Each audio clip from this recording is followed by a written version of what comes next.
అరే హేమంత్, ఏమైందిరా? 10 days లో ఇస్తాన్నావుగా డబ్బులు?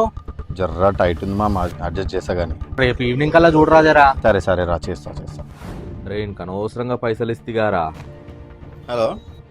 అరే ఇంద్రా ఫోన్ ఎత్తలేవు. ఏందిరా కాల్స్ అసలు? 10 రోజులు ఇస్తాన్నావు, అటే అయినావు ఇక. బోర్డు నువ్వు ఇచ్చిన 8,000కి 8,000 సార్లు ఫోన్ చేసినావు ఇప్పటికి. ఊకే సంపకు, ఇస్తా గాని. ఫోన్ పెట్టే. Hello hello. అబ్బా ఏం సతాయిస్తుండ్రా నాయన. పుణ్యానికి ఇస్తే కదరా ఏంటి పైసలు? మొత్తం పైసలు అడిగితేగా సోపత్ బందిగా. అరే పైసల గురించి ఏం చెప్పలేవేమ్రా?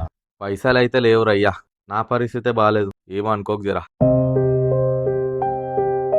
డబ్బులిచ్చి బంధాన్ని తెంచుకోవడం కన్నా లేవని దూరాన్ని పెంచుకోవడం మంచిది. దూరమైన బంధం ఎన్నటికైనా దగ్గరవుతుంది, కానీ తెగిపోయిన బంధం ఎప్పటికీ తిరిగి రాదు.